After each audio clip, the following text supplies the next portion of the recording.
Did your elementary school teacher ever make you go and stand in the corner when all you were doing was trying to speak the truth? Is Barack Obama secretly Hawaiian?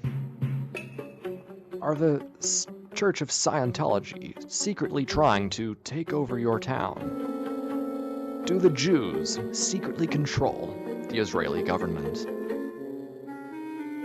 Don't get cold feet just yet, because it's always 90 degrees here in the conspiracy corner. Or at least that's what they want you to think.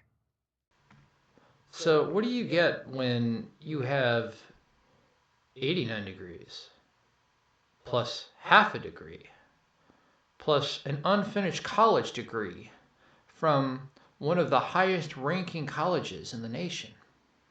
Debt. Lots and lots of debt that equal 90. Welcome to the Conspiracy Corner. My name's Nick. And I'm Brett. We have a lot of college debt, and this is how we're paying it off. What are we talking about today here in the corner of conspiracy? Well, I wanted to follow up on Area 51 by talking more about the Roswell Incident in New Mexico in 1947. I actually almost went to the Roswell Museum until I looked at a map and saw where I was at and where it was at, and it was like a 2-hour drive, and I had already driven like 8 hours from Colorado. And I was like, nah, fuck that. And I almost went to this museum. I don't know if it was going to be a good museum, but the reports basically said it was just a genuine gift shop. So, there's that, I guess. But for the most part, it was a nice kind of thing to look up and kind of see in New Mexico when I was visiting. I know nothing about Roswell, though. Well, that's probably because it's in the middle of nowhere. And yet, I know the name. Why do I know the name, Brett? You probably know the name from the hit book series and TV show Roswell High. Really? No, I never saw that.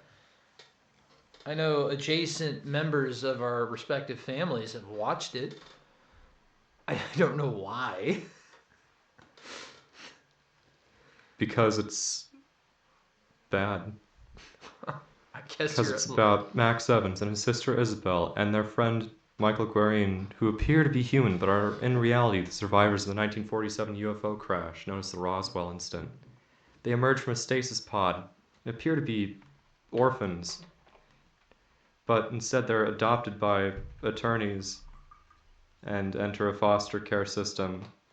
And then they go to college and go to high school and have special powers to dreamwalk and feel emotions and do other really lame shit. Anyway, so 1947... How long did this TV show go for? It could not have lasted more than a season. And if it did, not more than 2. So I'll go with 2 seasons. 3. Really? 61 episodes. Did it end or did the series get canceled? I think it got canceled, but it got remade lately. Got remade by what? Into a new TV show. Oh, Lord. Roswell 2?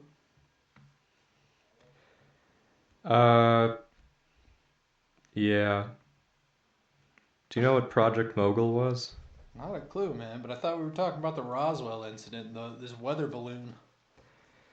Do you know what's even more important than the struggle of finding your identity in high school and about figuring out who you are and figuring out your love triangles? Paying off your college debt? Keeping the Soviets from getting the atom bomb. Oh. I would think that that's mildly more important than paying off your college debt. You think if I stopped the Soviets from getting an atomic bomb, that they paid off my college debt? I think if you figured out a way to detect sound waves over half the planet away, Isn't it they just would called probably radio? give you They'd probably give you a Or GPS? Tuition scholarship. I feel like I'm just not that smart. I still don't know what Roswell is. Educate me. They stuck a whole bunch of microphones on a balloon and floated it way up in the air. Okay. Like a weather balloon. Weather balloons are sort of weird, you know. The air is real high pressure, low to the ground, and there's less pressure as you go higher up. Okay. So on the ground, a weather balloon is sort of tall and skinny looking because it's got more pressure on the sides. But as it goes up higher, it expands and gets more circular shape. Circular, got it. Interesting. Or does it become more of an oval? I thought I saw pictures like where it, like, wider than it does on the shape. You're probably thinking of like the Breitling orbiter that they flew around the world in. Oh. Yeah, makes more sense. Okay, so then they're putting microphones up there to what? To check up on the listen for explosions. In the Soviet Union? Yep. Oh, did it work? It's a loud bang, and those sorts of standing waves way up there can travel pretty far. But did it actually work? Did they get recordings, or did it just end up just fucking scaring the shit out of somebody? And now we've got Roswell. It was moderately successful. Okay, define moderately successful. There's a certain height where the temperature and pressure are right for getting the right sound and for... There's some weird stuff about... at least in radio, you can bounce waves off of the upper atmosphere. I'm not sure if the sound waves are sort of bouncing off of an upper layer of the atmosphere or if they're just rippling out normally. Okay, I mean, I'm no sound But technician. what they found out was that the Earth was a lot better at carrying these long distance waves than the air was. So they swapped it out for seismic detectors, pretty much doing it the same way you would for an earthquake. Okay. So, I mean, obviously they're trying to see if halfway across the world there's a big boom. Is that it? Yeah. And then somebody points in the sky and says, "Is it a bird? Is it a plane? Is it Superman?" No, it's a unidentified flying object. There's a UFO in my backyard. How do they even see this thing? Because I know for a fact that driving through New Mexico, there is no fucking light. And there are a few different landmarks, national parks, Indian reservations. Nobody saw it in the air. Oh, well, then where did the UFO bit come from? Well, because they crashed this balloon. Oh, well, that makes perfect sense. Made out of rubber and weird plastics and mylars and stuff. Which were pretty new and exotic back in the 40s, especially when it crashes on a ranch in the middle of nowhere. It's like, what the fuck is this? You're scaring my horses. And they even say, like, the guy who scraped it off of his ranch, you know, didn't know that there was UFO mania going on or anything about space aliens and shit. You know, he was thinking, oh, it might be Soviet or something. Now, see, as Sherlock Holmes once said, something, something, something, something, impossible, something, something, then it becomes possible. Elementary, my dear Brett.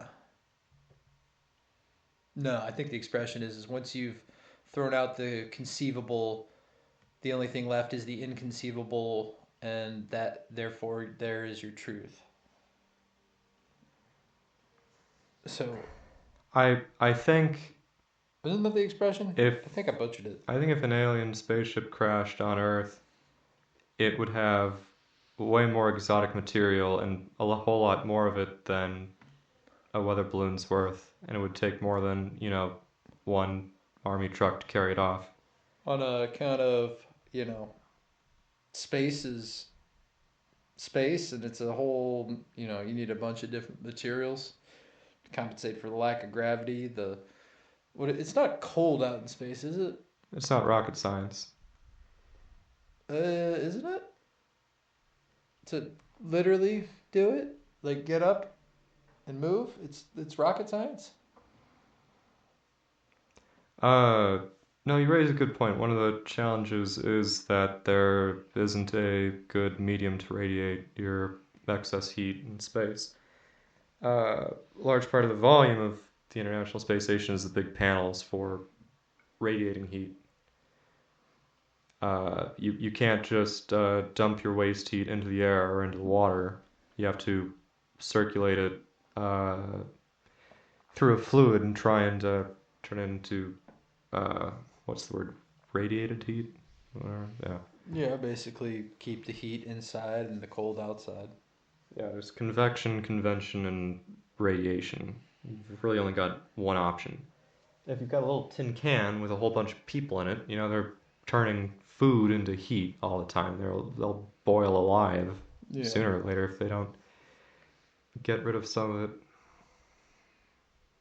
Which is why spaceships have wings. Wings are cool, Brett. That's why they need to have them. I mean, yeah, you have to keep your nuclear reactor cool.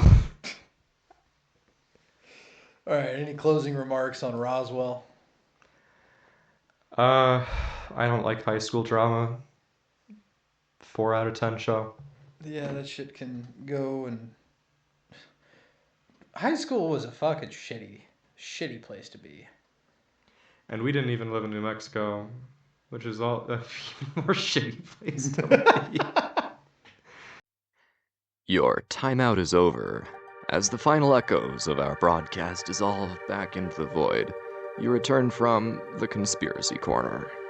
A place not of whispers and shadows, but of reflection. Because in every tale of hidden hands and unseen forces, there lingers something far more unsettling. Not what is out there, but what lies within ourselves. And one final thought to carry with you back into that darkness. That federal agents are like opinions. Everybody has one, and they all stink.